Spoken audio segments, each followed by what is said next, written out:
Now go home and get your fucking shine box.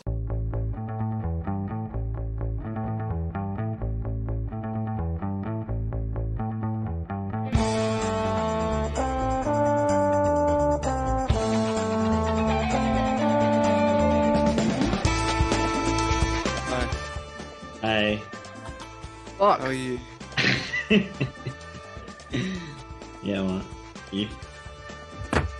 Good. Oh, hello. Hey. Did you hear me shout fuck just then? Yeah. Yeah. Oh. It's because that thing came off my screen saying like it's recording, but then it wouldn't go away when I was pressing got it, and also my face wasn't on the screen yet, so I assumed you couldn't hear me. I got it! I got it! Got it, for fuck's sake! England score predictions? Who are we playing? Germany. What sport? 64 for 3. 64 plus 3. Depends who's the best innings, I guess. Yeah. England will come Grove and watch it. Nah, I'm not ready. Fair. I mean, I'm going to be late because we're doing this, but... Oh well. Oh. Who's going? Um, Jimbo, Davo, and the boys. Robbo, Davo, Chinese Jimbo. Alan. Chinese Al. And what's his name? Chinese? What's his name? Chinese Al. Is it Chinese Al? Yeah, anyone for a Chinese? Not now one. It was for Chinese. So funny.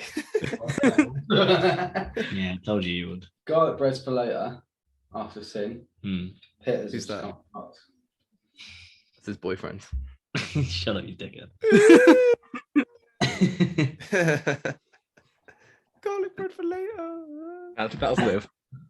That was Liv, yeah. Liv started smoking. What, mate? Garlic bread for later. You got a new water bottle just to take the edge off. Yeah, I don't think it's good for that. He just showed up Smirnoff, by the way. We're recorded, by the way, right now. Huh? This is the opening bit. Yeah, I know. That's why it said Yeah. recording on the screen. Yeah. So for the benefit of the listener, Matty just held up a Smirnoff bottle. All right. I was It's fucking caught. I'm gonna go. Oh, should we start? No. What? Oh, see you later then, mate. Should we start with that? Oh, brilliant. Yeah. No, sure. I'll sit here and wait then. The only problem with this doing the podcast out of order is that I was like talking about stuff to do with men, and then like thinking about what I was going to say about Annihilation and how it related to men, but then we're recording men before Annihilation, and then so who knows? It's because Mason only watches the cinema film and goes, "Can we record my bit first?"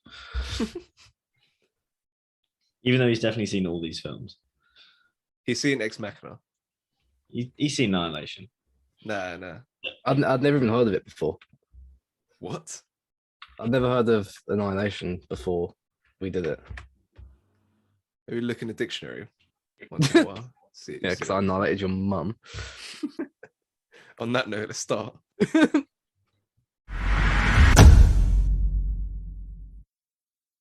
The head-to-head. Alex Garland films after his new release of Men, which we're doing in the new release, which you've all recorded, but it will be after this. Ex Machina versus Annihilation. Ex Machina. A young programmer is selected to participate in a groundbreaking experiment in synthetic intelligence by evaluating the human qualities of a highly advanced humanoid AI. Real meaty synopsis then. Ex Machina, or as I used to think it was called, Ex Machina, before eventually realizing what it was. Yeah, Matty, I feel like you have a strong relationship with this film. I really like this film. Rewatching it was a utter delight. I watched it at like 1 a.m. after getting home. Just like, yeah, I could have whacked this on an hour 40, no drama. Go to bed at 3, it's fine. I feel like you have a similar relationship to this film. You could stick it on any time. I think it's one of those films that's so simple in its kind of like setting and just the number of characters. It really doesn't try to bog itself down in like kind of world building or anything like that. It just kind of like cracks right on with like the story and developing the characters. And yeah, and it's nice that it's quick relatively compared to other films. I watched Avatar last night, and I feel like this film makes just as much or more of an impact in a short period of time. And yeah, it's quite horrifying. And it really like makes you kind of question what it means to be human, I think, which is nice. Like that kind of like vulnerability and that empathy and looking to see the good in the situation rather than kind of like just I don't know, just operating on your own self-interest, I think. Almost wish it was even more contained. Like, I don't want that the first like minute scene of him on his computer when he wins the competition. Just get rid of that. I wish it just opened with him like in the helicopter landing on the island. But yeah, not just a minor note. Ross, you'd seen Ex Machina before, I'm pretty sure. Is that right? Yeah. What do you think?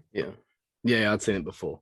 It's just such like I'd say it's an enjoyable watch, but it's quite like uncomfortable to watch because I think it's a lot about kind of what it is to be human and like what human reactions would be and whether Ava is like human enough. And I think what it's trying to get at is that everyone is just kind of first instinct is survival, and she's like, although she's a robot, she's doing what she can to survive, and she doesn't care what like gets in the way. And obviously using Domhnall Gleeson's character to kind of do that, and it's just like really interesting. And I think just kind of finding out more about kind of Domhnall Gleeson's character as it goes on, and why he's there, and kind of finding out why Oscar Isaac put him specifically in there and stuff. And it's just a really interesting watch. And the more you watch it, the more it unpacks and kind of makes it even more and more uncomfortable. And it's all just put in like such like a bland setting, like in that like room and with no windows and stuff. And it's like as I say, it's like an uncomfortable watch, but in like a good way. You're meant to feel uncomfortable. You're meant to feel like a bit weird watching it, but it's I really enjoy it. It's really well put together and really well written. So from a very, very tight film, just 3 actors, 3 characters, Garland goes on to make Annihilation, a bit more adventurous. A biologist signs up for a dangerous secret expedition into a mysterious zone where the laws of nature don't apply. Like I said, it's a bit more branching out into the wider world, bit of a more bigger scale, still the same visual splendor.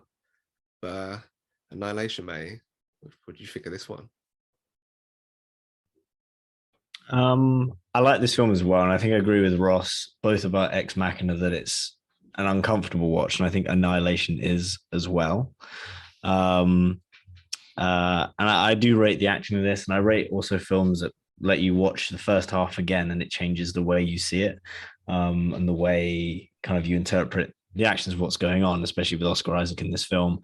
The way he acted as he returns seemingly from a long kind of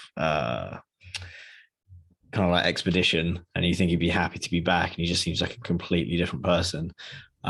Spoilers, kind of is. And it's really kind of like humbling and scary, I think, as a film. And then a lot of other films you think like Fight Club and like A Beautiful Mind that really changed your perception on everything that's come before. I think that works well. It feels slightly cloudy in certain places, slightly confusing, but I suppose that's kind of the gist that they're trying to go to, that you don't really understand what's real, what's not, and what's happening. And she can't figure out if she's going crazy or where the line between her and everything else is. So no, a really enjoyable film. Kind of creepy though. I don't want to watch it too many times. This was the second time I watched it. I remember I thought it was good the first time I watched it, and I liked it.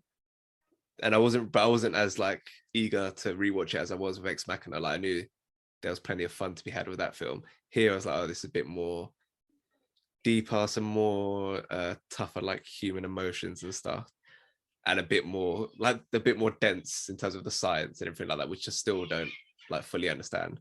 But I was surprised. I literally just watched it like 2 hours ago. I was surprised how enjoyable it was, how great it was. Like it stacks up really nicely alongside Ex Machina, just in terms of like just like a visual, like kind of like a metaphor for like her grief and like her guilt and all that kind of stuff over what's happened to her husband and why he went into the shimmer on this journey. Like why you like they kind of talk about like why you would volunteer for a suicide mission, basically, and what all the different characters, like kind of why you'd end up at that point where you're like volunteering to do something like this. So I thought it was really interesting. Obviously, visually, still a bit of a madness. But Ross, what do you think of Annihilation? Did it stand up to Ex Machina for you? It's weird comparing because it's this one, because Ex Machina is like it's beautiful in its like simplicity and it's small cast, and it's kind of set in one like little like quite lonely location, whereas this is big cast in like the great big world and like quite a complex story that they're going through. And I think in this one as well, I like the way this one leaves you with like an open ending with lots of questions and to your own opinion. But sometimes that's hit or miss when films do that. But this one, it definitely works to kind of leaving it down to like what you think's going on. And I really like that. And kind of, yeah, going throughout the film and finding out different things and changing your perspective of what has happened before. I really like that. And yeah, some really good performances all around, I think, as well. I mean, from both films, but like this one especially, I think everyone puts in a shift here, and I enjoy it as well, just as much as Ex Machina, even though it is kind of very different in a lot of ways. The categories, performances, talks about the tight cast in Ex Machina. I think strong performances all around there. I kind of forgot, for some reason in my head it was like Alicia Vikander won an Oscar for this, but she won it for Danish Girl, wasn't even nominated for this, and I thought she was one of the better kind of like AI robot performances you're likely to see, I think, ever, really. And I really love what Oscar Isaac is doing in this film as like and it's just something funny, but it kind of just subverts the expectation of what that character usually is, as like someone who's incredibly intelligent and is kind of a generational genius, but he's also an alcoholic and does kickboxing or whatever he's doing in the film, and the kind of sinister element to his character. So I really love what he's doing. He's just a really, really good actor. But Annihilation, Natalie Portman, strong as well in the lead. I like the supporting cast. I particularly like Jennifer Jason Leigh as Ventress. There's something something bizarre and creepy about her performance. And obviously, you kind of feel her pain. Obviously, it's revealed later on, like her illness in terms of her motivation for going into the shimmer. But there's something so off about her as a character from the outset that I really liked. But what am I going to go for? I might wait, make a decision. I'm gonna go. Let's see what Ross thinks before I make a decision. Yeah, this one's quite hard to pick because I think out of all the performances across all the films, Alicia Vikander I think is my favorite, just because, I mean, playing a robot, she kind of has like the mannerisms and movements and stuff of a robot. She really nails it like very well, and I think Alicia Vikander is so good in this film. As I said, Oscar Isaac, he's really good in it as well.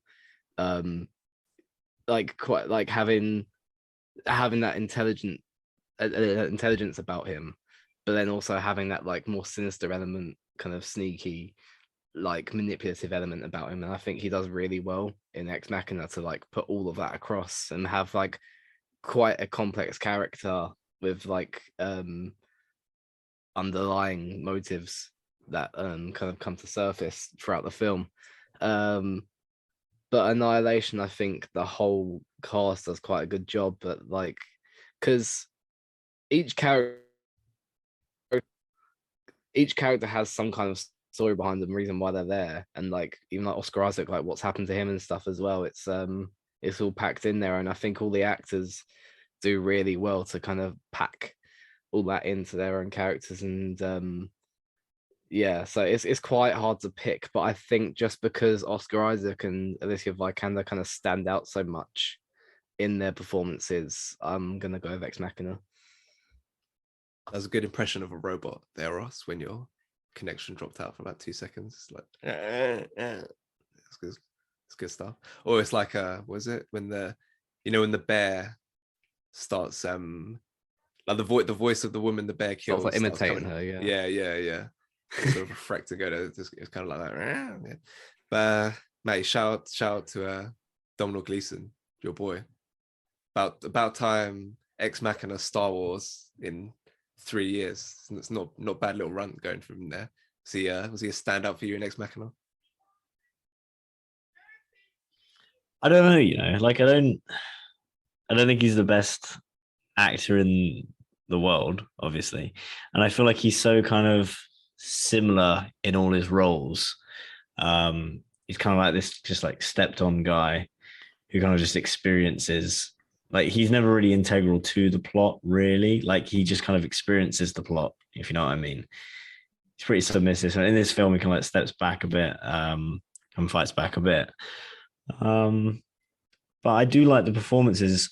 It's annoying because like both these films, the actors and actresses have to provide a performance that's almost like otherworldly, like one being AI and the other being alien or like newly formed life form, whatever it is in Annihilation. So it's kind of quite hard to differentiate which one would be more difficult to portray. But I just think that how clean cut Ex Machina is. And that's the solid performances. Like all three of them work really, really well together, and there are no like kinks in the armor of that film. Like that, it keeps you submerged the entire time. So I don't think it can really be beaten. I think there's too many kind of okay performances in Annihilation, even though the performances are really, really good. But then a lot of the acting is more or less just being unresponsive or staring into space or kind of acting strange and detached, which obviously is acting. But I feel like Alicia Vikander had a harder job to do, and she did it even better. If that makes sense. So I'd give it to Ex Machina. Yeah, I'm gonna go for Ex Machina as well. I think I think Oscar Isaac and Alicia Vikander's performances as a pair are just they're just levels above everything else overall. As much as I think Natalie Portman's great, and I really like Gina Rodriguez as well in Annihilation. She's the one who ties them up at a certain point. I enjoy her intensity, her aggression. But yeah, 1 point up for Ex Machina story. What do you think of Domhnall Gleeson? Do you like him? Me? Yeah, do you like him? I think he's all right. No, not like I thought he understood the assignment. I think there's just been kind of docile and a bit timid, and he's but you can believe like him being kind of led up the garden path by his AI crush. Yeah, I think it's not like May says, like it's not like spectacular, but I think he's fighting like there's no need to replace him, I don't think, with anyone better really. So yeah. Story. This is where I'm definitely going Ex Machina. As much as I do enjoy, and as much as I find Annihilation to be fascinating in terms of like what I said in terms of what it takes for someone to take up a suicide mission like this and what they're trying to accomplish. Like I can't remember which character says it. The idea of like Natalie Portman's character, like she wants to go to get through this because she wants to like kind of fight whatever's at the lighthouse, whereas Jennifer Jason Leigh or Ventura, she just wants to get there to feel something. She's just kind of dead inside because of her illness. She just wants to feel something. So yeah, there's a lot of interesting themes there. But Ex Machina is just like we said, just so tight, so simple, yet so compelling throughout.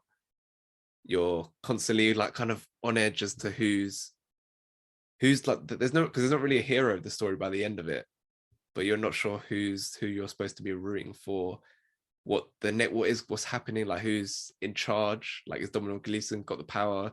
Is Oscar Isaac constantly in control of what's happening in this place? Does he know about the power cuts, whatever? Or is the AI always been like the master manipulator? And then even just like the way talk like this kind of links to what me and Mason talked about in Men, or what we will talk about if you use the correct tense. There's like the relationship to women, the relationship with men and women in terms of like Domhnall Gleeson's character is kind of like views her as like someone who can like save him from his in his mind, like feels like he's kind of a loser, and you have that sense like obviously he's lost his parents at a young age, hasn't got a girlfriend or whatever, so he's kind of looking for someone to pull him out of that.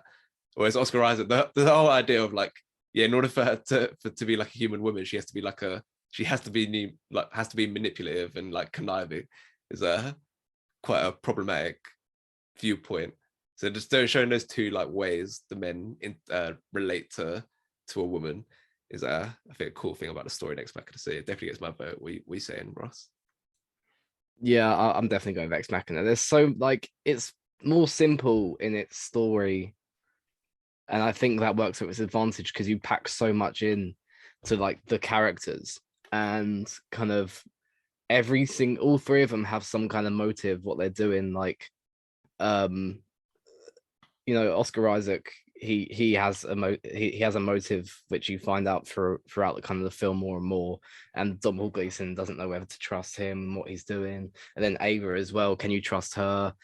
You got the power cuts. Is it you kind of think it's Oscar Isaac orchestrating them, but it turns out it's Ava the whole time doing it, and that kind of thing. And even Domhnall Gleeson to like get Ava out, he's willing to go behind Nathan's back and just kind of do whatever he can. And yeah, it's so complex in terms of characters, and because of the simplicity of the story, but there's so much packed into characters and their motives, I think that works at its advantage. So whereas Annihilation, it's a good story, it's really interesting throughout, or for the most part anyway, it's quite interesting. But I don't know whether kind of the complexity of it works is a kind of a disadvantage over the simplicity of Ex Machina and packing so much into just three characters and motives. And yeah, so I think Ex Machina gets my vote. I do like one part of the story that I do like in terms of the way they executed it was when it's revealed that she was having an affair, because like it shows them having sex from behind, and you're like, what's going on? Is that you just assume like it's Oscar Isaac with her, and then it just cuts to the black guy's face. It's like, oh, it's like another. I kind of forgot about that, because when I first saw the black guy at the start of the film, I was like, that's where they have an affair. But they kind of they have like a kind of normal interaction where he wants to invite her over to have a barbecue with his wife.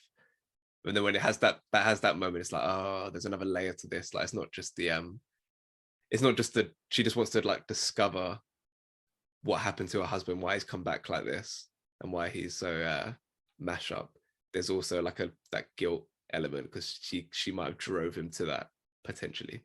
So yeah, that's a story point I do like, but it's not going to sway my opinion. Matty, where's your opinion lying in terms of story between these two films?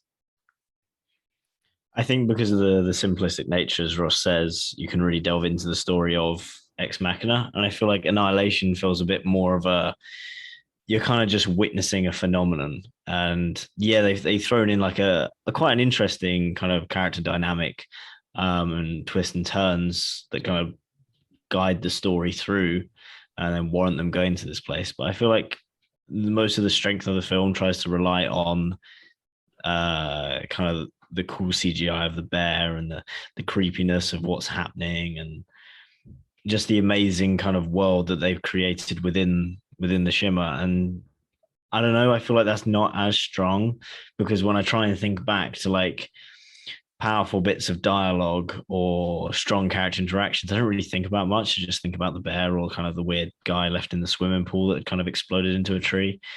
They're the bits that kind of stick with you and kind of haunt you a bit more. But I feel like Ex Machina kind of has both, because it has kind of strong visual effects to show these AI, and then it has the strong plot points as well that are kind of deeply tied into just kind of conversation, whereas Annihilation is a bit quieter. And a lot of the plot points as well with the affair they're really kind of condensed down into just the bare minimum. So the most of it is just inference, and obviously you don't want a lot of kind of exposition, but I feel like it would be nice to see a bit more substance to those things if they're so integral to the story. 2-0 up, Ex Machina.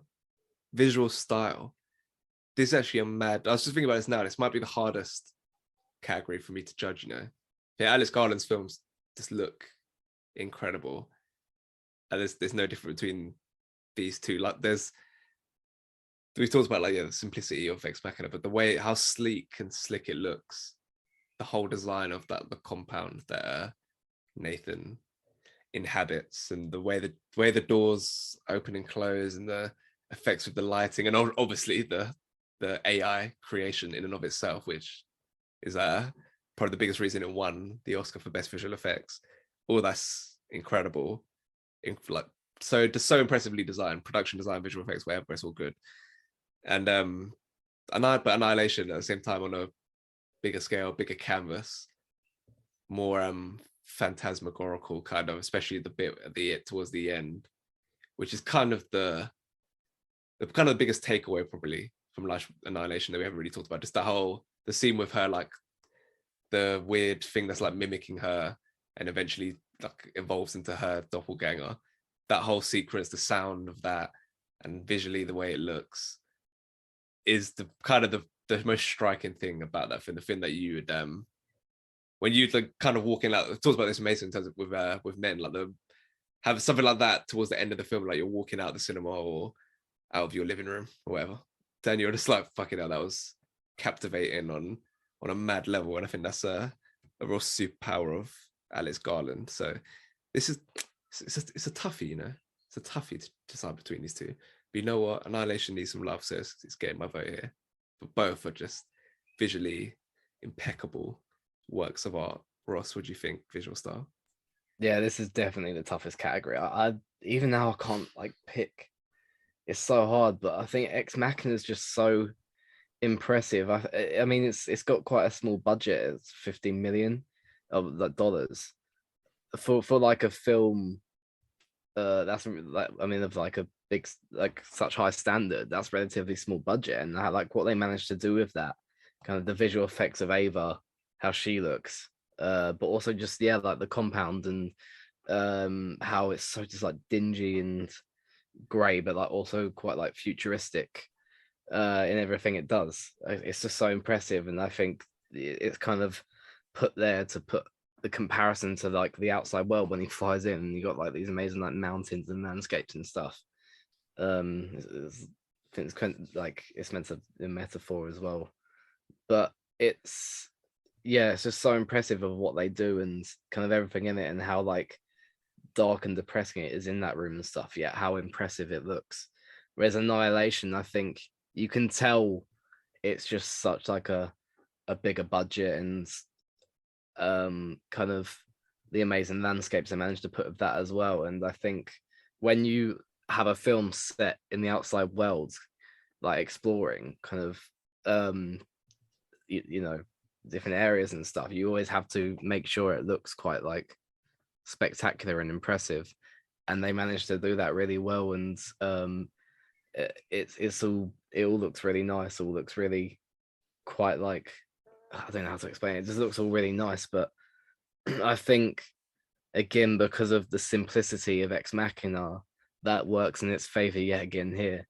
And I think just like how Ava looks and stuff, and those visual effects and whatnot, and I'm gonna go with Ex Machina again. I want to go with Annihilation for something because it does need love, and I do like the film, but Ex Machina is just so impressive with everything. I think I'm gonna go for that again. Matty, you have the deciding vote for visual style. I would say that Ex Machina feels just a little bit better. And sometimes it feels a little bit more like a real estate, like a fancy real estate advert. Just because it's lots of like empty corridors, nice windows, like I don't know, like that is a definite visual style, but I think it's not something that really stuck with me as much. If I rewatched it again right now and compared or was shown shots, maybe it would, but it's not something that really kind of left an imprint on me. But the way Annihilation looks and the way certain things are shot, and like the horrific things that are also kind of quite beautiful as well, blended together throughout the film, I think that's really quite impressive. And just kind of like, it's for a film that could have kind of felt like a Spy Kids film. I think it's done really well to kind of tonally style things together, you know, because you've got kind of like ridiculous like zombie bears, albino alligators, and I don't know, just all weird, like tree people, bushes. It's a weird film, and it could have been done, but like badly, but it's done really well. And it was shot in such a way that it didn't need much conversation. It didn't need much kind of like, oh, so this is where, and then explain something about why that's important. You kind of just felt that. And that's kind of an eeriness that is kind of hard to shake. So I'd give it to Annihilation. 2-1. Moving on to tone. You say eeriness. I think that's another thing which attracts me to Alex Garland's work, is that there is always that eeriness to these films. You're not 100% sure where you stand.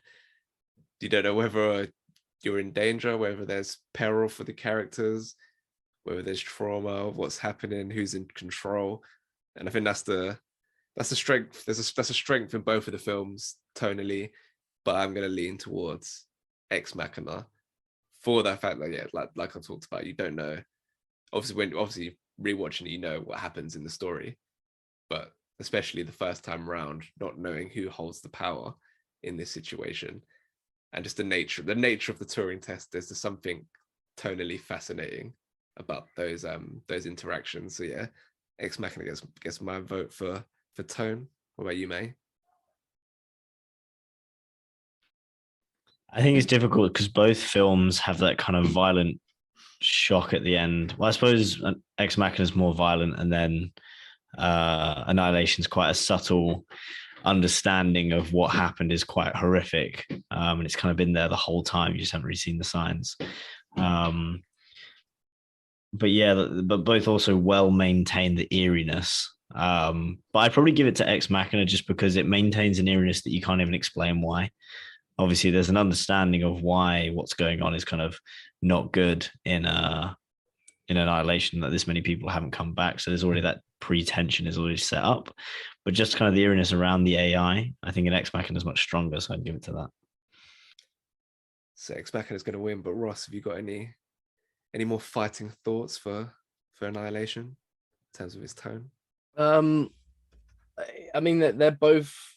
I think they both got quite a similar tone, in a sense that they're both just like a big old question mark the whole time. You want to unpack more and find out more about both of them. And I think Annihilation, in a way, it does it through kind of going back in time and going back and forth and finding more out about whatnot, and kind of through people finding out stuff, whereas Ex Machina does it through the characters and like more of their motives being uncovered. So it's quite hard to kind of judge them in that sense, and what tone I prefer more, because yeah, they both are quite just like an eerie, quite like uncomfortable nature. So I mean, it doesn't matter what I go for because Ex Machina's one anyway, but I'll just go for Annihilation because I haven't voted for that yet. There you go. Consolation. Annihilation doesn't need your pity. I will say that I do appreciate that Annihilation doesn't, because obviously it's 5 women going into the shimmer, and you have there's a wide shot of them as they're entering it. It never feels like the Avengers Endgame or Infinity War kind of like, yeah, let's make sure we get all the women into this shot so they can look heroic. It feels like natural. It's like, yeah, they're just doing their thing. They're smart. They're doing their thing. It's not like, yeah, look at these badasses kind of vibe, which I think enhances the film. Could have been a bit more. Could have been a bit jingoistic otherwise. But yeah, so that's 3-1. Ex Machina. It's got the win. But the unique category, to be honest, this could be even the. I don't know why this isn't always a category. Not gonna lie, when I thought of it, because I was thinking another aspect of his films is the sound design, which is always stellar as well. Comes across in Men as well in a different way, in a unique way. But yeah, the best sound between these two films. I might include this as a permanent category, going forward. But for this week, it's in the unique section. Ex Machina, just that subtle, unnerving score contributes to the whole vibe of who's in power and everything like that, not knowing if there's danger, what's going on.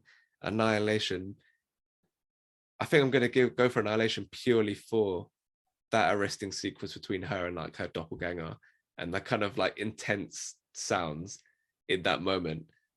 They were so striking and so they're so cool. Like on the first watch and rewatching it still had that power, in part because of the visuals, but a lot to do with the sound. And throughout, I enjoy the score and some of the needle drops. So yeah, I'm going for Annihilation for unique best sound. What do you think, Ross? Yeah, I think out of the two films, what stands out to me most in terms of sound is that kind of sequence where that figure's like mirroring her, as you said, and it's just because there's no like speaking for like 5 minutes or so on that bit, just her and that like thing that's mirroring her. You don't need any talking, you just need that like intense score that's going on in the background, and I think that is one of the best parts of the movie. It's weird, it's confusing, but also that kind of score, just that intenseness of it, really it boosts that whole scene and makes that scene even better. So I mean, Ex Machina's got a good score, kind of got like an eerie vibe going on about it, and the score helps that, and I really enjoy the score in that. But just for that scene in Annihilation, I think just kind of the other kind of eeriness of Annihilation as well, and how it is kind of questionable the whole way, but that, yeah, I'm gonna go with Annihilation. May, what sounded best to you? Put his finger up. He's paused. He's thinking. He's still thinking. Contemplating. His mic's fallen over. He's trying to recompose himself. He's got the mic back up. He leans in. Still on mute. Gives a nod. He's pretending to have friends. Yeah. It's like commentating on golf. I would say, yeah, sure, man. I would say that Annihilation definitely has more of a. We're doing sound, right? Music, right? I'd say Annihilation has more of a unique sound that kind of complements what's going on. It'd be a harder thing to score for directly because of how alien the nature of the film is. So I'd probably give it to that, and just all the way through it kind of maintains it in, like, what you're seeing is obviously unsettling, but it kind of gives you a glimpse into how the characters are perceiving what's going on, whether they're alarmed by it or soothed by it, or whether it's unnerving them. And I think that works well. I think that's a really important focal point to have with these films. So I'd give it to Annihilation. So Annihilation gets a point back, 3-2. Solid head-to-head. I think two really good films, you know? It's two really good films. A really good filmmaker. You should watch Men. Although I'm going to say it's a bit of a turn, I think, in Men. Still, I was saying to Mason, like, still interesting, but maybe not as hard, maybe not as quite as accomplished. Although I'm intrigued to see if rewatching it, I have a similar experience to Annihilation, where my opinion went from good film to really good. But yeah, solid head-to-head that.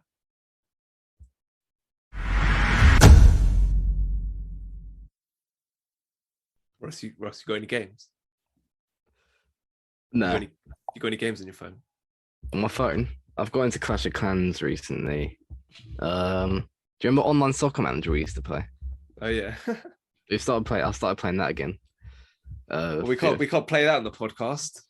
Oh, all right, okay, that's what you mean. We Do could something. try and take each other's base in Clash of Clans. That wouldn't be very entertaining. Yeah, down the mic, it'd just be. Sounds like my dad going upstairs. Well, hey, It's like me going down on your mum. Oh yeah. Fucking sticks. Oh, cool, blimey. You know what then? Let's do what we did last time and do the IMDb known for thing. All right, But I promise I'll get a game for next week. I'll actually do it. I haven't done it for a while. Try and find some decent actors for it. First actor I've got on my screen right now is Hugh Jackman. Does that work? Go on then. Who? No, who asked? Damn Who it. Hugh Jackman. Hugh Jackman. Hugh Jackman. Oh, you know the who asked thing? You can do it with why as well. Why? Nah, why are you talking? Or why are you talking? Nah, it doesn't work. Nah. It does. It works well. Nah, it's a bit cumbersome. Nah, it doesn't. Nah. Why? What about Scott? What about Scott? Scott. Scott, fuck all to do with you. That's funny. All right, Hugh Jackman. So you get three. You get three wrong answers, but you have to guess Each. his four between you. Yeah, three. You have to guess his 4 films that he's known for on his IMDb page. He's Go. known for more than 4, surely. I could name Right. at least 5. I'm gonna go Logan. Correct. Great Showman. No. Fuck! I knew Fuck! it. We'll see. Sorry. Les Miserables. Correct. Oh, what a guess. Oh, what a fucking wet film. Yeah, I haven't actually seen it. I haven't seen it. Yeah, me neither. Master of the house. There's a new There'll be some Predator. kind of other Wolverine X-Men thing in there. Probably like X1, 2, or 3, but I don't know which Or one like was Days of Future coolest. Past or something. Nah. You don't reckon? That's a popular don't- one though. I mean, I thought it was Great Showman, so I don't know. Pick a random X-Men film. Go with that. That's not how to Oh, do it. the magician one. Prestige. The Prestige. Yeah. Oh fuck. Idiot. That's 2 wrong. That's 2 wrong answers. One more and we're out. You idiot. Why don't we just look? Yeah. I got an idea. There's a new Predator prequel film out called Prey. Looks pretty good. That's not Hugh Jackman. I know, but it looks good though. Do you think The Dom last Predator film wasn't very good. The 2018 one. Hall Gleason Yeah, just sounds like a Yeah, virgin? none of them are very good though. The first one Focus, was really Russ. good. Huh? Which one? With Schneger. Schwarzenegger, yeah, that's actually good. Anyway, you Haven't need an seen answer. You need an Oh answer. yeah. Days of Future Past. No, don't say that. Three Shut up. strikes, He didn't. You're No, three I. strikes. No. All right. Can we Redemption. get like 2 strikes X- each or something? I'm saying X-Men Fine. Final Stand. Fuck. All right. Did I? X-Men. Yeah. Oh, it was the first one. Fuck. Okay. No, it makes sense. CBA. Was that all of them? Was that all 4 then? No, you missed. You haven't said one more. Oh. What else seeing? Prisoners. Oh yeah. Oh, Oh. this is Prisoners. hard. Oh, we give up. We're out. Pretty easy, really. What is it? X-Men Origins Wolverine. Oh, I was thinking That's not like, that high easy. rated. Yeah. It is. That's like saying that's just as easy as all the other X-Men movies. But if I guessed all like It's 10 literally got Wolverine in the title. Yeah, but there's 2 X-Men. Either that or the Wolverine. Yeah, I'd say there's 2 Wolverine films. This conversation is specifically about Carly. Next one, I'm on Scarlett Johansson. Yeah, that's one. Nah, actually, no, there's one you won't get. I don't think. Yeah, let's do it anyway. Oh.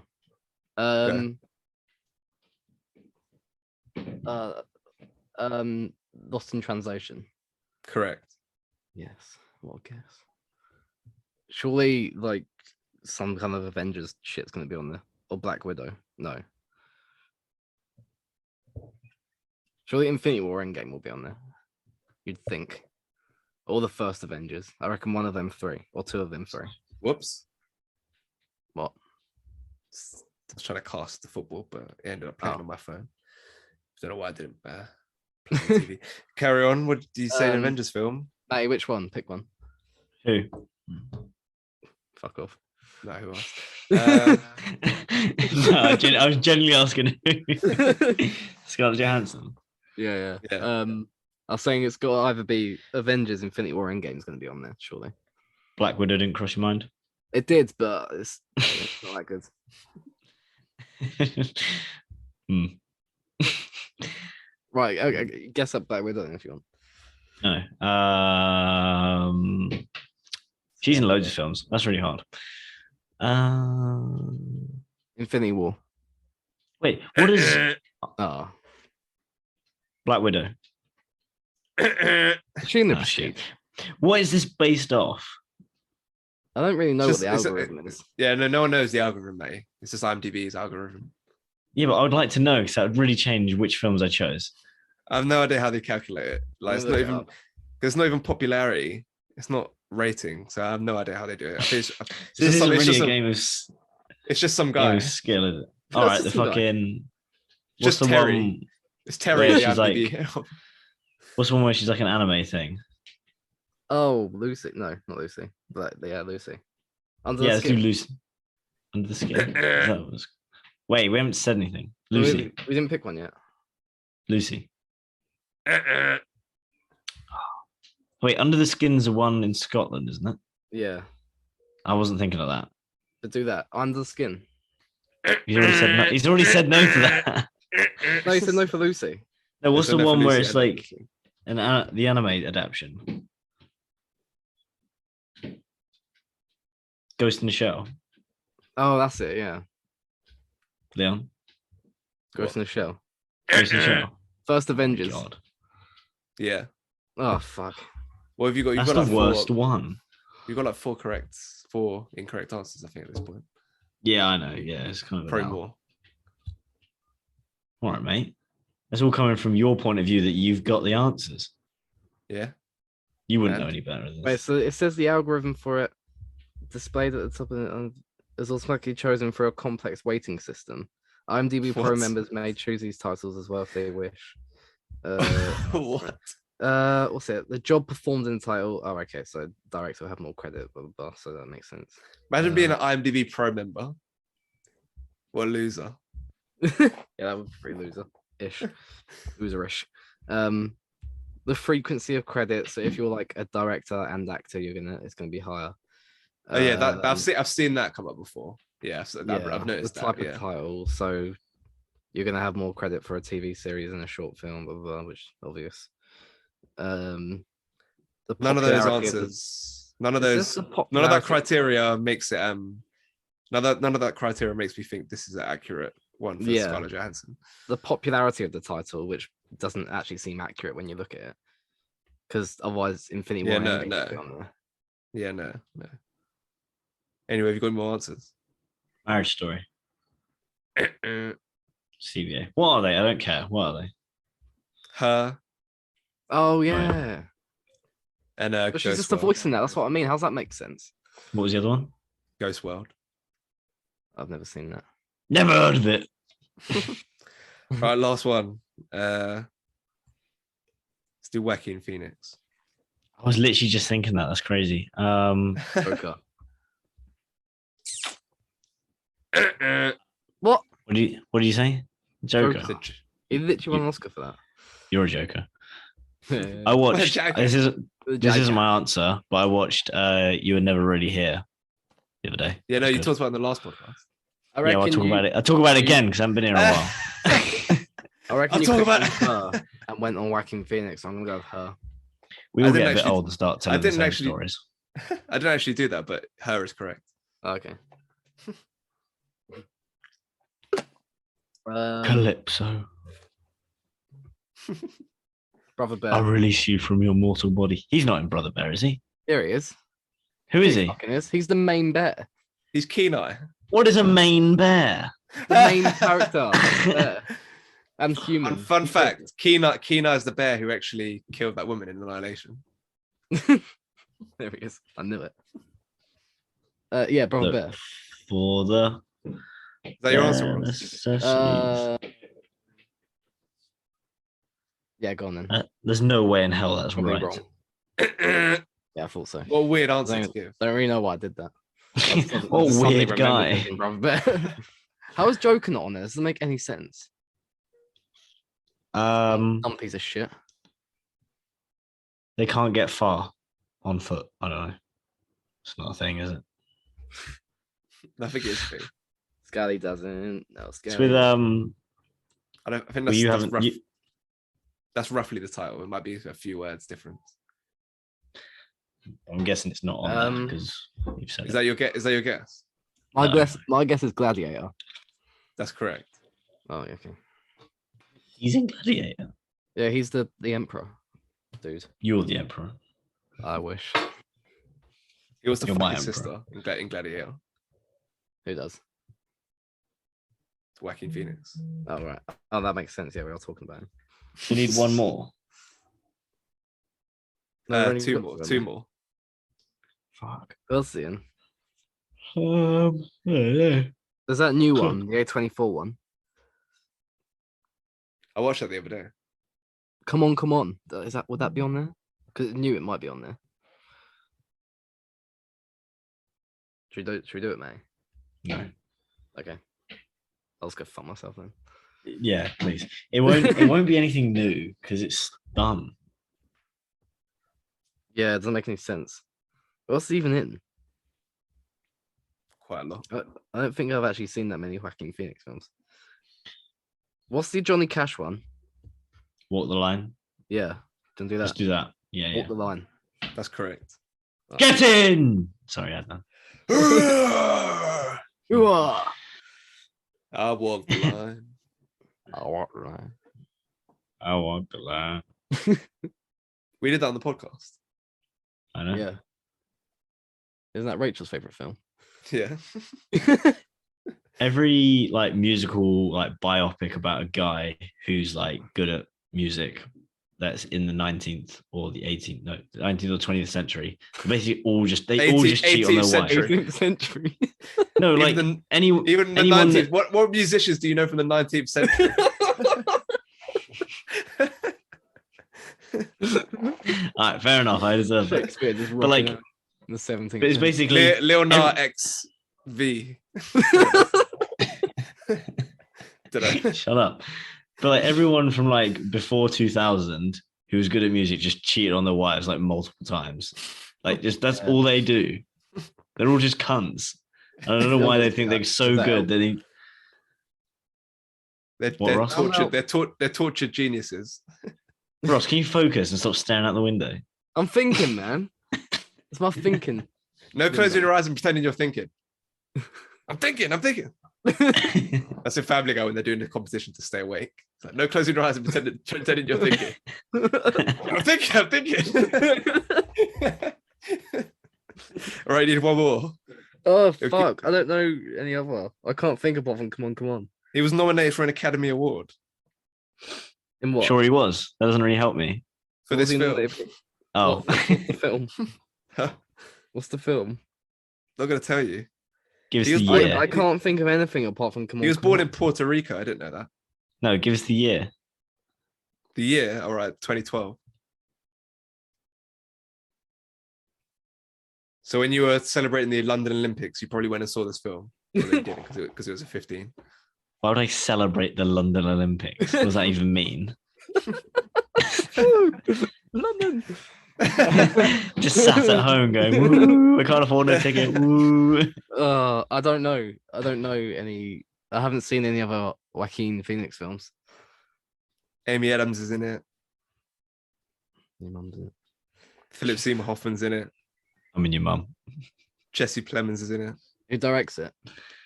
Paul Thomas Anderson directed it. What's it called? I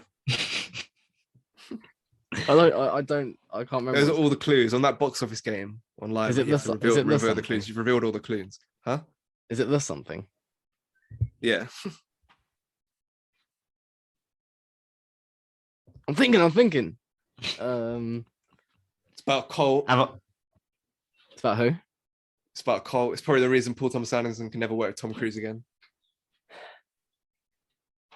Is it that the festival? Scientology? No, that's that thing with Joe Thomas from The Inbetweeners. That's the Oh, comedy. okay. Is it about With the- Scientology? With the goat? Alleged potentially. It's about a cult in general, but there was like suggestions. Yeah, it's trying to show aspects of Scientology. This think I've doesn't seen sound a- like a I think film I've I seen would a- have seen. Clip of it before Hmm. on like Watch Mojo or something. Because yeah, but I can't remember what it's called. Yeah, literally kill us. What is it? Yeah, I don't. The Master. Oh Yeah. yeah, that's it. Isn't that with Russell Crowe? No, that's Master and Commander. Yeah, I know. Shut up. Master Beta. So we did 3 actors. That took a long time, and part of it was a referendum on the criteria for this thing. Yeah, for the IMDb known for, which is still a complete myth. No one knows. I don't It's really one of life's get it. It's one of life's eternal mysteries. We'll never know exactly how they've done it, but here we are. Next time we'll just do a different game. I think that's what I've taken away from this. Could do. We'll do the link. We'll do Mini Driver or whatever it's called. We could have just done Mini Driver. I don't know why we didn't do that. Yeah, I don't know why. Yeah, I didn't We'll do that next week. Too late now.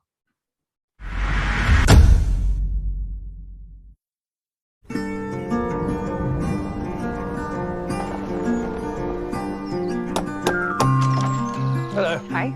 Mrs. Marlowe, yes? Harper, yes. Do, come in. The words I have to say. It's a beautiful house. But they're true. Would it just be you staying, or Excuse me? Mrs. Marlowe? No. Until you give your love, there's nothing more that we can do. Apple from the garden? Yeah, it was delicious. No. Mustn't do that. Forbidden fruit. Oh, God, sorry, I'm joking. Oh.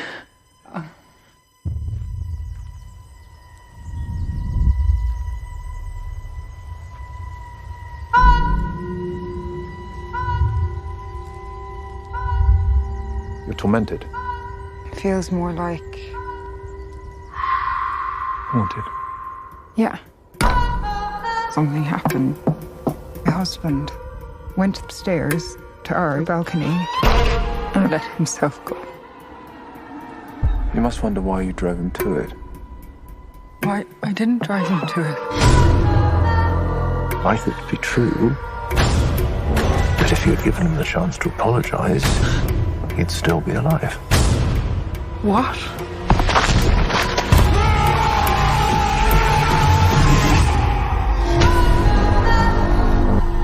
A man followed me out of the woods. He was stalking me. What makes you say that? I saw him twice. Twice. I don't know if he saw you once.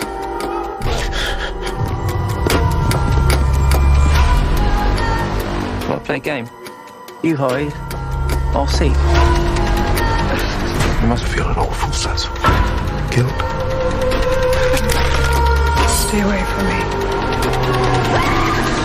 What are you doing now? What are you?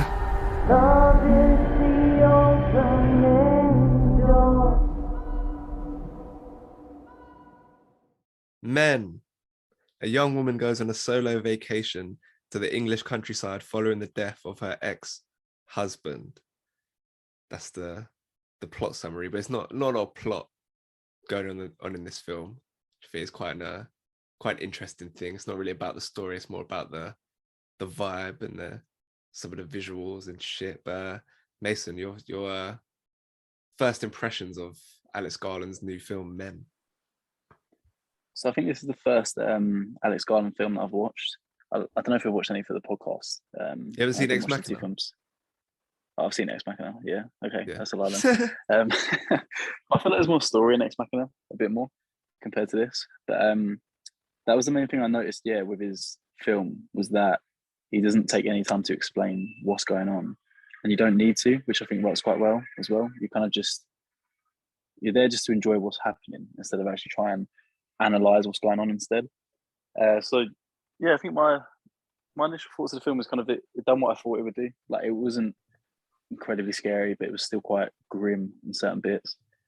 And it was an hour 40, wasn't it, as well? It was quite a short film, really. Yeah, good pace and everything. Like, all in all, ending's obviously a bit weird, and we'll probably talk about that in a bit. But as one of his films, this must be the second one that I've watched, if I've seen Ex Machina. It's quite unique. Like you said, if you've seen more of his films, it might not be as unique, and it might be similar to what he's done before. But for me, it felt quite different to Ex Machina, and I'm going to assume this is something that he does in a lot more of his films. I think it's kind of different. There's a similar like vibe throughout his 3 films, but there's something I like about it. I would have, obviously we're recording this before we've done the head-to-head bit with the two other films. I would have probably said this in other words, but there's something similar, but also something unique about the three films in terms of the way he approaches it. And this one is the most distinct, like I said, in terms of not having like a beat by beat kind of story and a journey you're going on. You're kind of just invested in the weird vibe and it becoming progressively more distressing for the main character that we're following. So there's something different within his little filmography going on here. And I wasn't sure when coming out of the cinema, I was like, I didn't know. I enjoyed it. I think for the most part, it was compelling the whole way throughout, but I wasn't sure whether I thought it was good, how it like compared to Ex Machina Annihilation, which I rewatched since then. And I think I definitely have a better opinion of it than when I first walked out. But I'm still not 100% sure whether it's like stands up to the other two films, especially after rewatching them. But it's one where it's like he took like a risk. It was a bit of a swing, and even the stuff that didn't like completely work is still interesting. So I kind of like can forgive it in that way. It's one of those kind of films where it's like he could have played it safe and it not be good, but he took some risks, and it's very weird and out there. And even if it doesn't all work, I still like the film, and I like the fact he took the risk. Is that's something you can connect to? Like it's not all like Ex Machina is just like almost a perfect film for what it is. Kind of all the elements are there, it's all coherent, everything like that. Here it's like some parts you can quibble with, some of the ideas a bit like, but the way he approaches it, there's something interesting about it, even if it doesn't all work. Yeah, it feels like a film that I want to analyze a bit more as well. Like you said, when we first came out, I wasn't really sure how I feel about it. And even now, I'm still not 100% sure. But it's definitely kind of a film where it sparks more conversation. I spoke to my mate Jay about it today, and immediately everyone seems to talk about kind of the last 20 minutes of the film just being so weird in the birthing scene, where it's constantly just giving birth. He's trying to get closer to Jesse Buckley. And like you said, just not really explaining anything and just being outright weird, I guess, is more interesting, and it's going to probably give the film a little bit more hype. And it's a film where you want to recommend it to people because you want to just kind of see their reaction to the end of it and just see what they actually think of it. Whereas with something like Ex Machina, you know it's a really good film. You know the storyline's pretty solid, and that's it. Whereas there's a bit more to actually like delve into, I think, with this film. And that's what does make it a bit more unique, I think. Like the fact that I still don't know, I think is almost a good thing, because it's not where I'm like, I don't know if it's a good or a bad film. It's more just like, I don't know my full opinion on it yet. So I was hoping you'd actually make your mind up so I could just copy your opinion, basically. I think it's interesting you say like recommended it to people, because like when some of the people at work who are like 18, 19 and not like film people, when they say they're going to watch it, I'm like, when they're like, we're gonna go watch Men, I'm like, I can tell you're gonna come out of it and be like not really into it, because it's very like artsy fartsy kind of thing, and very like not willing to answer like all of your questions, like we talked about. Like it's not going to give you all the ideas it goes into, or the different plot points. It's not going to like resolve it completely to your satisfaction, and then add to that a fucking crazy, pretty much the last half an hour I think is quite like unwieldy. Like it obviously gets very weird by the time you get to the birthing stuff, but even before that it kind of loses any sense of, there's like no sense of reality at a certain point when she's being chased around the house and encountering different characters and random shit's happening. It's kind of just all over the map at that point. So I don't know how like normal mainstream audiences like will respond to it. I don't know what it's doing at the box office. I haven't really checked, but I don't know. I just can't imagine like just normal people being interested in a film like this. I don't know. Yeah, it's true you say that, because like, what's the rating on the film? Is it 15? Yeah. Yeah, it must be. Yeah, I can't imagine like Dulcie, our little sister, going to watch that. Two 15-year-old girls came to cinema the other day. They had to get ID because they wanted to see it. I was like, this really ain't for you. I don't know. This ain't for you. Yeah, that's the thing. Like, and if you watch the trailer for the film, especially if we was at that age as well, that's the film you'd want to go see, because it should be like the new horror film. Because I don't know if you've seen the trailer, the way it presents itself, it looks like a creepy village she's gone to go visit, where everyone looks the same, and like it should be a classic horror film. it's quite short as well, hour 40. It kind of ticks all those boxes on the surface. But if you actually try and watch that film as just the casual viewer, you're not going to enjoy it. And I think if there was that woman who told people off in the screen when we were watching it, the teenagers, because they were talking, and you won't be engaged. And instead of being like, oh, this is like a really scary, grim horror film, as a teenager, like that audience is just going to come out and be like, that was shit. I didn't really get it. It was just weird. They're only descriptions that it's going to be weird, and they won't be satisfied with it. I think in terms of as well, like in terms of keeping an audience's attention, I think Jessie Buckley, who's one of like the best actresses working at the moment, she's, for someone like me or people like us who like interested in film, the stuff that she does is like really impressive in terms of how she holds her attention. But I don't know how that, like the whole, like it's like 10 minutes when she first goes into the forest and then encounters that tunnel, and that's when shit starts to get really weird, when she sees the guy running towards her and then culminated in him being naked on the field looking at her. Like that, I think it's like 10 minutes of her just like kind of walking. That's about, there's not actually much dramatic action going on. I'm not even sure if there's much music at that point. Maybe there is, I don't know. But that's like, I thought that was like really compelling, really strong performance by her. But whether that would keep 15-year-olds engaged, like you say, yeah, I don't know if that's the same thing. But it does have like not a kind of conventional horror elements in part as well. So it's not like completely inaccessible. There's still like moments where there's like kind of jump scares, just like kind of that creepy vibe that you go to horror films to experience, and like points in horror films where it kind of pushes the boundary to become like farcical, like the whole just a naked guy standing there in the field. Like when that first time, I bet you heard the kids laughing. Those kids who made noise, there was like a little chuckle when he was first standing there with his dick out. Like, it's just like, this kind of feel like horror can kind of do that. It like pushes the boundaries to become, same for like something like Midsummer. Like it's like scary and fucked up, but you get to a point where it's so fucked up it becomes funny. So it has that kind of stuff going through it, which I think would have like a wider appeal. It's funny to talk about Midsummer because I literally watched that the other day, like 2 days ago. And I was saying about how when we went to the cinema, I was kind of pointing out each scene where I was like, this bit was so funny in the cinema. You know, when the old woman was like pushing him as he's shagging the girl. Like I remember saying it was so weird in the cinema, that whole experience when everyone was kind of laughing, but it was this weird, like awkward, nervous laugh between all of us because it just kept getting continuously like weirder and weirder. Whereas obviously this film doesn't do that as much, because I think it tries to be a little bit more horror in comparison to like Midsummer. But I know what you mean. It has got its little bits of horror in there. But then when you have Jessie Buckley's acting on top of that, like the scenes with her husband, that brings you out of it and kind of just allows you to appreciate her as an actress, where in a normal horror film, you don't really get that. So I know what you mean. It's a weird mix of like these really good parts of it that I think makes me appreciate it more as a horror film. But like I said, if you're just a standard person going to watch it in the cinema, I don't think you're going to enjoy it. Like you wouldn't even look at her and think, oh, she was a really good actress in that film. Or I think she was a bit boring because she wanted to be screaming more and running around, whereas she isn't doing that.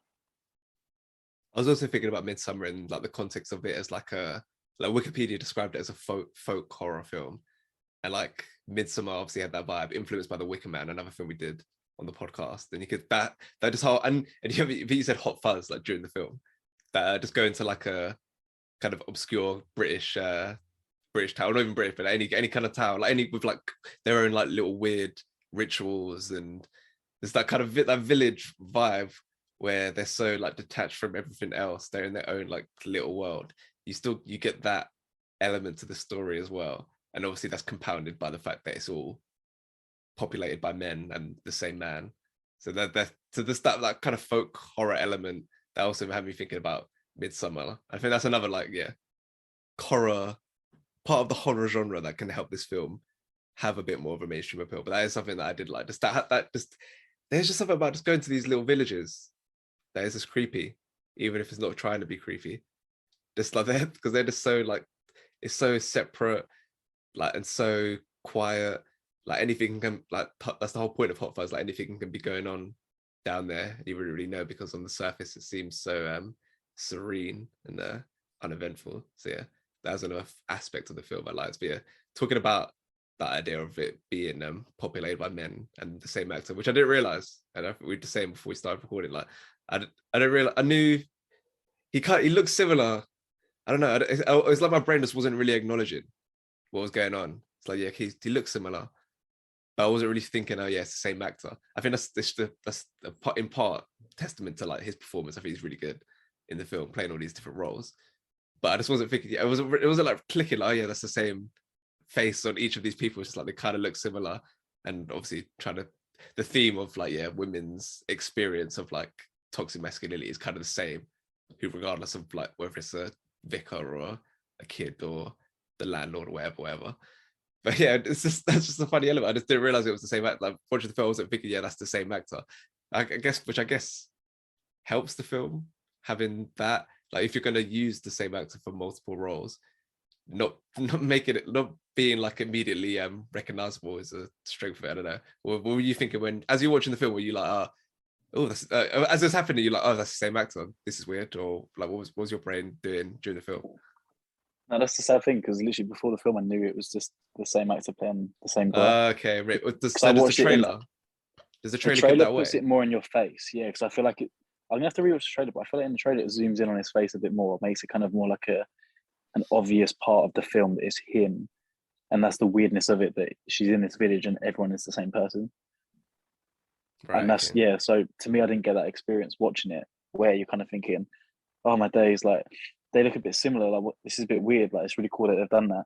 Whereas like the biggest like kick in the face was the CGI kid, because to me it was so clearly him. I was just like, oh, like it just looked a bit dead. But yeah, it's such a different like watching experience. And if you didn't know it was the same guy, you're just kind of thinking they look a bit similar, because that's kind of what I'm guessing that's what the director wants, is that you to realize that, like you said, people can look exactly the same. It's just, oh no, sorry, people can be doing completely different things. And like you said, a vicar or the policeman, whereas men are still just like dickheads, basically. Like this, but yeah, like especially to women and stuff. And that message is probably better hit on you if you don't realize straight away it's the same actor. What was your favorite of the like encounters that she has? I think that's another part of the structure of the film, is with these different men played by the same actor, like the different meetings she has, whether it is sitting down with the vicar, where it is that the first time you see the CGI kid who kind of looks like the Polar Express kids, that weird CGI that they were doing. Yeah. Kind of this head's like a bit rounded. Yeah. All of that stuff, or the little chat with the police officer. What was the most I guess the most sinister encounter? As you were watching, like, oh, that's a bit fucked up. I feel most worried for our main character here. Mine's probably the one that gives the most like weirdest tonal change is the vicar. Is it vicar? Is it priest? I keep saying vicar. Yeah. The priest, because is vicar the same as priest? Vicar to me is only vicar of Dibley. That's why I have no idea the difference.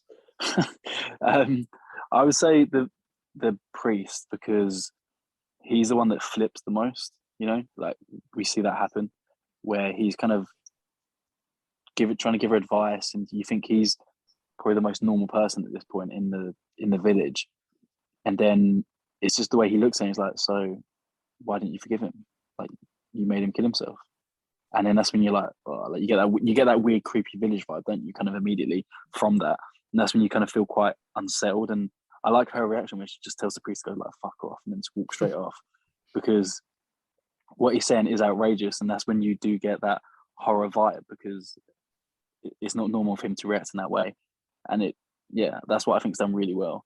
I'd probably say my favorite version is the Airbnb owner guy. He's just really funny. He's funny. The first 10 minutes when you meet him, and he's like cracking those little jokes where he's like huh. Like he like snorts and like chuckles a little bit and like says something to her. He's actually really jokes like the first 10 minutes. Obviously his character getting weird at the end isn't as good, but yeah, they're the two that kind of stood out to me the most, because the others are just outright weird. Like the people in the pub are just outright weird. Obviously the naked guy's a naked guy. The policeman's a weird one, because it's only the female policeman that actually shows a bit of compassion, whereas it's the male policeman that's like, oh, we can't charge him, blah, blah, blah. And then the next time you see him, he's just standing in the front, the drive of the house, isn't he? So I think, yeah, for me, it's the priest and the Airbnb guy. They're the ones that stand out the most. I think they're like his better performances as well. I forgot about the female police officer after, because I mean, I was thinking about it as like, oh yeah, so she's just, the town is like exclusively populated by men. The only other female we see is through FaceTime with her friend until the end. But then I remembered, oh no, there was the female police officer. So I thought they might have like not. I thought they just wouldn't have had. I wonder why he included that. Like, didn't have to include her. Could have just had the male police officer. So that was a curious one. I don't know. It must be just to show like female compassion to other females, really, because she is the only one that kind of does understand, and she does sort of say like, "Don't worry" and stuff like that. And she tries to deal with the situation and it's her friend as well who says like, she offers to come and see her straight away and gives a completely different vibe basically to all the other men in the film. And I was trying to think about, because the other thing that was going through my mind after like looking at the themes that's going into toxic masculinity, everything like women's experience of it, like having a man like do this, like he's like the writer director of this story.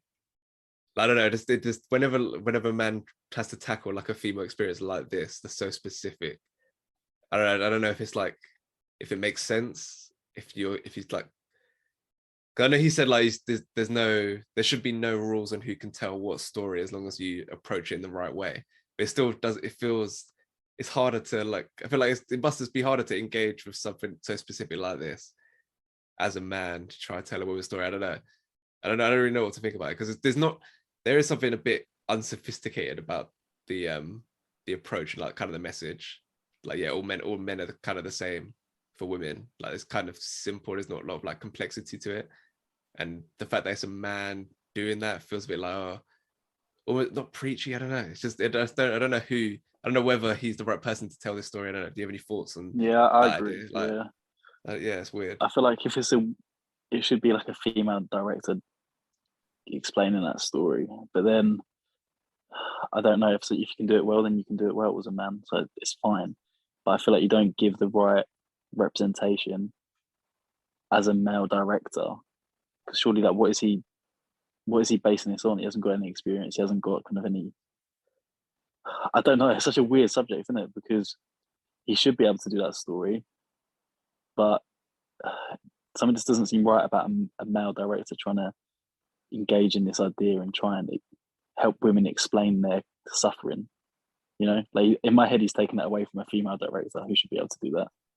But then he's allowed Jessie Buckley to give a good performance, and the message has kind of been read. I don't know. It's a weird one, isn't it?